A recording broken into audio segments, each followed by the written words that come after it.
It is the beginning of yet another day.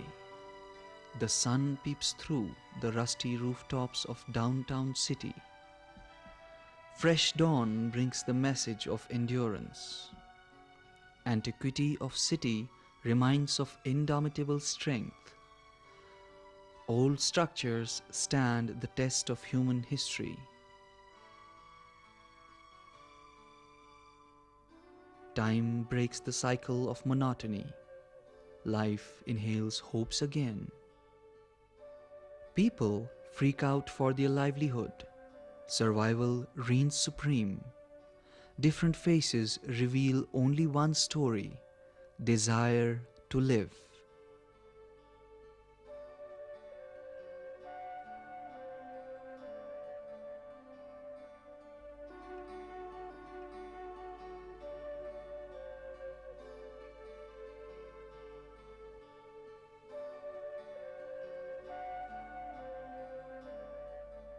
Somewhere in the interiors of this city, amidst many lanes and by-lanes, a poor family in an ordinary house too awakens to the world that lulls them again to misery and melancholy every day. Nonetheless, their eyes gleam with unknown optimism, and the ingrained dexterity of their souls pulls them along.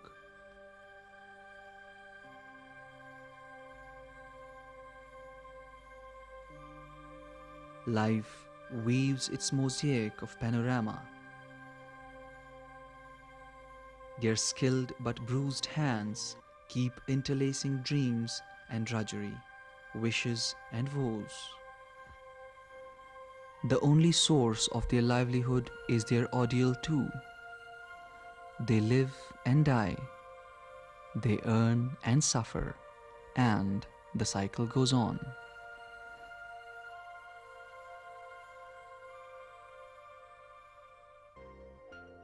Their survival depends on Namdha weaving. It is one of the handicrafts of Kashmir that combines traditional fervor with utilitarian value of aesthetic design. It has its own place due to its economical cost, its utility, and its ornamental value.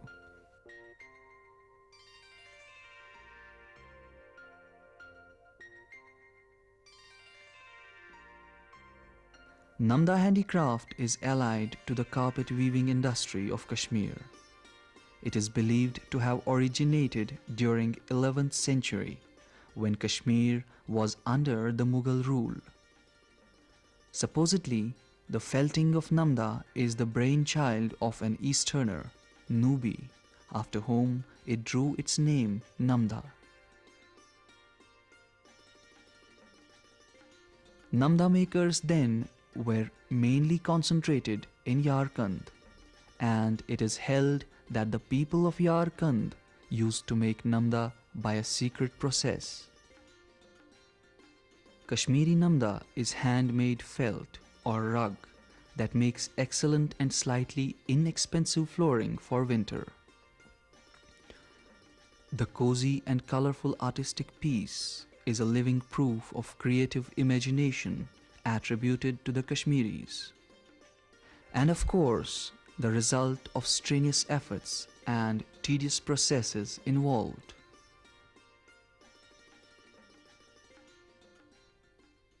The slog story begins with the collection of raw wool required for manufacturing Namdha, by combing from the sheep in early spring and by shearing the hair in autumn. Wool is obtained from domestic sheep reared throughout Kashmir, and supplies are also acquired from Kullu and Kangra.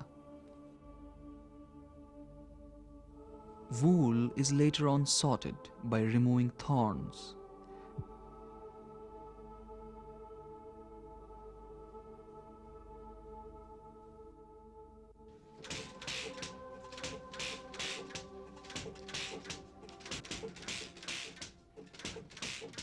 Dust and pests are removed by carding in a manual way, but now new techniques are also used.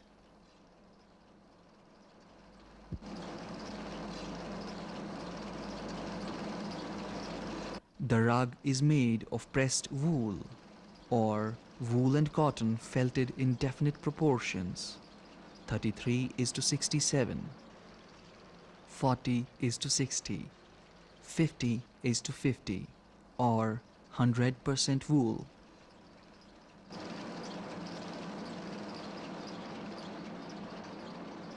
A layer of wool and cotton mixture is spread on a mat specially made for the purpose.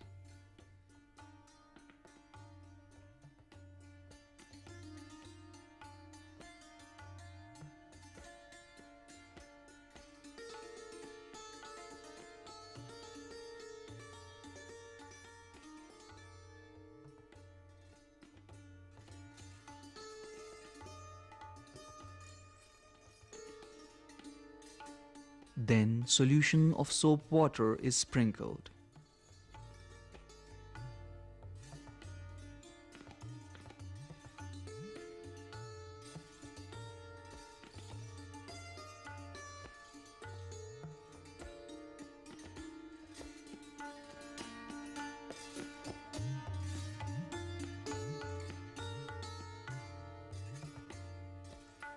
A long string of wool is fastened to the edges for its beautification.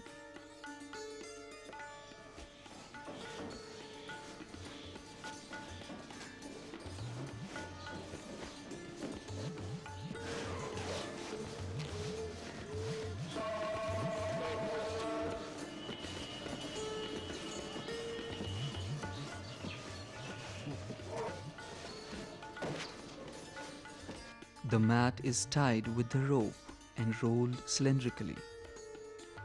Rolling it on floor with the leg energized by body weight of the worker, with his waist bent and hand on knee. The man at work constantly presses the round mat.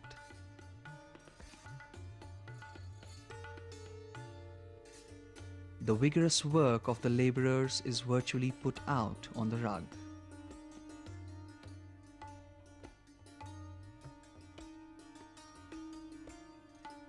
Tough grind robs their chair.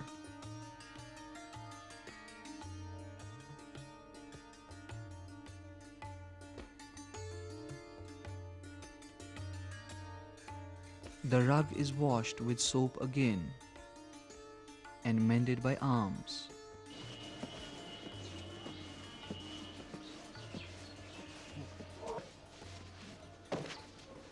Again, the toil of the job comes in.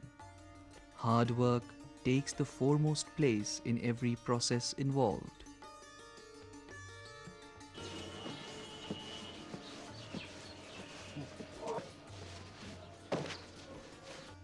This is a rigorous human labor performed with lifeblood.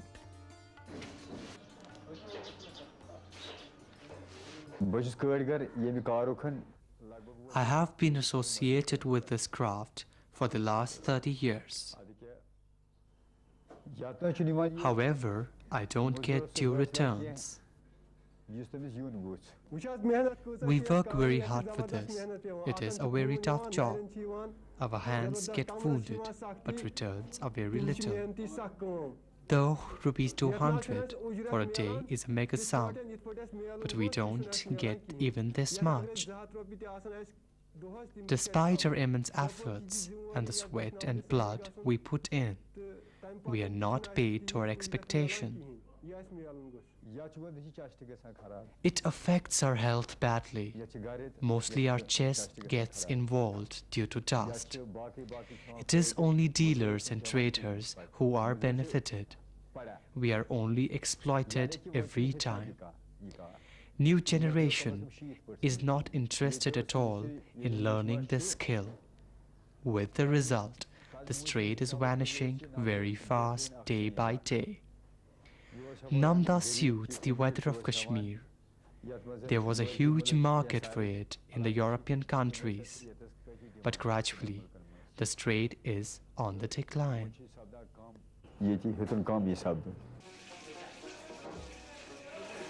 The rug is then washed and dried in sunlight.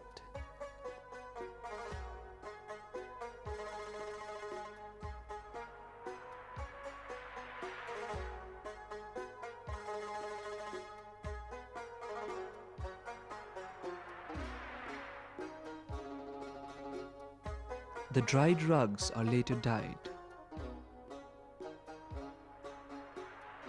Various colors are used, but white is usually preferred.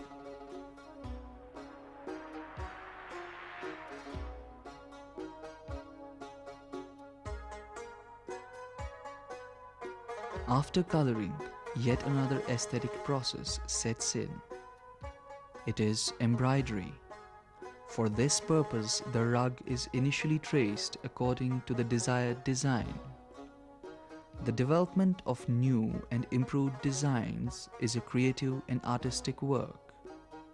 The School of Designs run by Jammu and Kashmir government is an institution where new designs are developed after conducting market research for ascertaining the tastes and likings of customers in a particular market. The embroidery is done with the help of a crochet and woolen yarn. The process involves stitching outline called tehreer and working embroidery with dexterity to fill the outlined portion called locally barankar. The work is done in different colors as a part of artistic workmanship to make the product appealing both to the eye and the heart. It adds artistic value to the product, and the work is locally known as jalakduzi.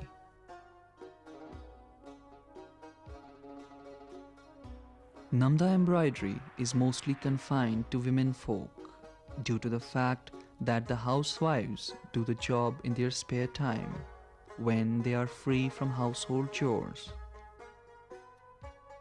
This also leads to socializing of these small groups of poor women who rarely get chances of mixing and talking with their counterparts.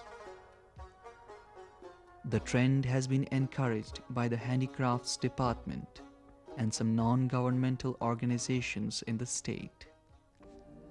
Nonetheless, the economic condition of the families related with this handicraft remains dismal. Apathy and deprivation remains a permanent scar. Yet, an equally formidable reason is that it fetches insufficient economic returns to the masculine craftsmen to support a family, as brokers and big traders skim the cream of the trade. I do this job out of compulsion. I am a very poor widow with 2 children. Despite my serious effort, I am not getting the deserved wages. Dealers get maximum benefits, whereas workers are not benefited at all. Our labor is simply exploited. We work at the cost of our health, but the returns are very meager.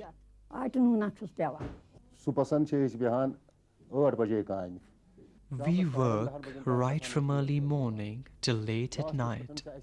It is around 14 hours work. But at the end of the day, we get only rupees 80 to 90, the amount which is comparatively much less than what laborers earn. As such, we stand nowhere. It's only by the grace of God that we are surviving under such severe conditions. We can't afford to give proper education to our children. They drop out only after the 8th, 9th standards.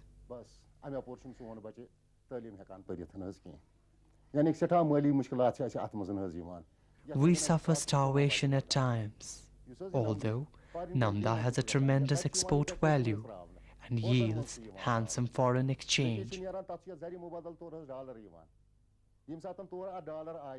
But unfortunately, only big dealers and traders are benefited, while we workers don't get genuine wages, though we face acute health hazards.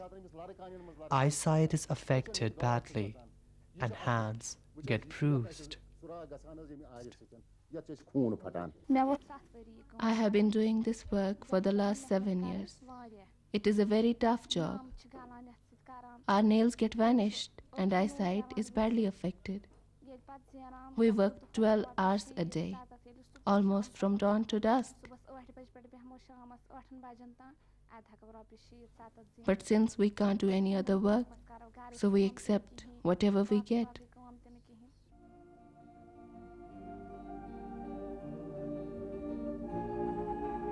Presently, thousands of workers are directly or indirectly engaged in the Namdha industry.